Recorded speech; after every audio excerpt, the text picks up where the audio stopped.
विज्ञान से रिलेटेड कुछ ऐसे क्वेश्चन जो बोर्ड एग्जाम में जरूर पूछे जाएंगे। तो सबसे पहला क्वेश्चन है, नीचे दी गई हुई अभिक्रिया में कौन सा कथन असत्य है?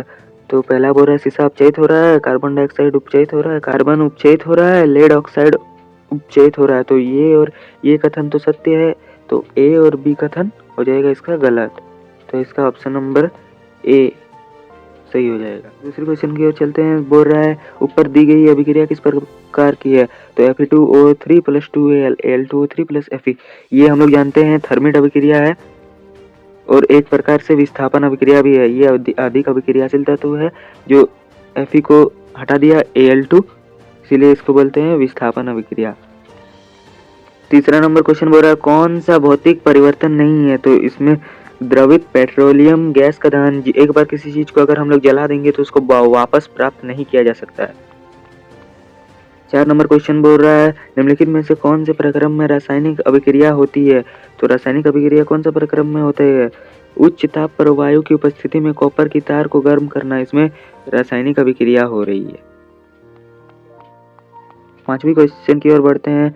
जल का विद्युत अपघटन एक अपघटन अभिक्रिया है। जल के विद्युत अपघटन से मुक्त हुई हाइड्रोजन एवं ऑक्सीजन गैस का मोलर अनुपात होता है 2:1। ऑप्शन नंबर इसका डी हो जाएगा करेक्ट। मैग्नीशियम ऑक्साइड का रासायनिक सूत्र क्या है? तो इसका option number D MgO। Mg का 2 और ऑक्सीजन का भी 2 2 2 कट जाता है तो बचा है MgO, इसीलिए इसका ऑप्शन नंबर डी हो जाएगा करेक्ट आंसर। 7 नंबर क्वेश्चन बोल रहा है कौन सा रासायनिक अभिक्रिया का उदाहरण है? भोजन का टूटना, दही का बनना, किण्वन, अंकुर। इसमें से सभी तो सही लग रहा है, इसीलिए उसका ऑप्शन नंबर डी उपरोक्त सभी दिया हुआ है। सिल्वर के शोधन में सिल्वर नाइट्रेट के विलयन से सिल्वर प्राप्त करने के लिए कॉपर द्वारा विस्थापन की इसके लिए अभिक्रिया लिखिए। तो इसका उत्तर यहाँ पे लिखा हुआ है, तो Cu plus 2AgNO3 CuNO3 2 plus 2Ag, ये पूरा संतुलित किया हुआ अभिक्रिया है। तो आप इसे कॉपी में अपना नोट जरूर कर लीजिएगा, ये बोर्ड एग्जाम के लिए बहुत ही इम्पोर्टेंट है। दूसरा नंबर क्वेश्चन बोल रहा है कंपोस्ट का बनना किस अभिक्रिया का उदाहरण है? कंपोस्ट का बनना एक तरह का ऊष्माक्षेपी अभिक्रिया है। तीसरा नंबर क्वेश्चन की ओर चलते हैं। लोह चूर्ण पर तनु हाइड्रोक्लोरिक अम्ल डालने पर क्या होता है? हाइड्रोजन गैस एवं आयरन ऑक्साइड बनता है। ये भी बोर्ड एग्जाम के लिए बहुत इंपॉर्टेंट क्वेश्चन, इसको आप कॉपी में जरूर नोट कर लीजिएगा। 4 नंबर क्वेश्चन बोल रहा है Zn plus CuSO4 ZnSO4 plus Cu, ऊपर दी गई अभिक्रिया कौन सी अभिक्रिया है? तो ये विस्थापन अभिक्रिया, एक तत्व दूसरे तत्व को विस्थापित कर दे रहा है, इसीलिए इसे विस्थापन अभिक्रिया कहते हैं। अब हम लोग कुछ शॉर्ट क्वेश्चन आंसर टाइप बताने वाले हैं। सबसे पहला क्वेश्चन है लोहे की वस्तु को हम पेंट क्यों करते हैं? ये बोर्ड एग्जाम में बहुत बार पूछे जा चुका है, तो इसका उत्तर होगा लोहे की वस्तु हवा एवं नमी के संपर्क में आकर संचारित हो जाती है, अतः पेंट करने पर लोहे की सतह हवा या नमी के प्रत्यक्ष संपर्क में नहीं रहती है, जिसके कारण संचारण नहीं हो पाती है।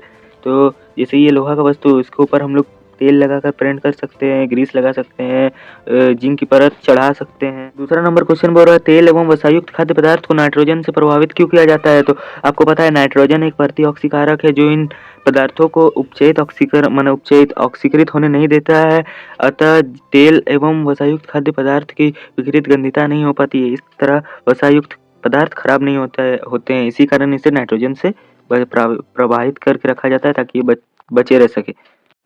तीसरा नंबर क्वेश्चन बोल रहा है अवक्षेपण अभिक्रिया से आप क्या समझते हैं? उदाहरण देकर समझाइए।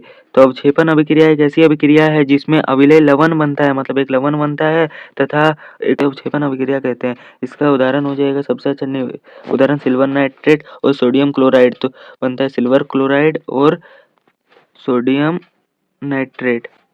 या एक हम लोग द्विविस्थापन अभिक्रिया भी बोल सकते हैं। अवक्षेपण अभिक्रिया का उदाहरण आप द्विविस्थापन अभिक्रिया को भी दे सकते हो।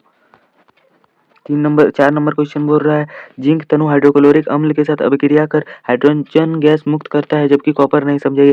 धातुओं की सक्रियता श्रेणी में जिंक हाइड्रोजन से ऊपर है जबकि कॉपर हाइड्रोजन से नीचे है। फलतः मतलब चूंकि जिंक तनु हाइड्रोक्लोरिक अम्ल से हाइड्रोजन गैस को विस्थापित कर सकता है लेकिन कॉपर नहीं कर पाता है क्योंकि वो कम अभिक्रियाशील है। 5वां नंबर क्वेश्चन बोल रहा है सिल्वर क्लोराइड को गहरे रंग की बोतलों में भंडारित क्यों किया जाता है? तो सूर्य के प्रकाश की उपस्थिति में सिल्वर क्लोराइड निम्नलिखित अभिक्रिया के अनुसार अपघटित हो सकती है। 2AgCl, यहाँ सूर्य का प्रकाश हीट 2Ag प्लस Cl2, इसीलिए इसे गहरे रंग की बोतलों में रखा जाता है। तो ये विज्ञान के कुछ बहुत ही मोस्ट इम्पोर्टेंट क्वेश्चन थे जो बोर्ड एग्जाम में ज़रूर पूछे जाते हैं। अगर आप को ज़रूर सब्सक्राइब कर ले और हमें सभी जगह पे फॉलो कर दे ताकि हमें थोड़ा सा मोटिवेट मिल सके।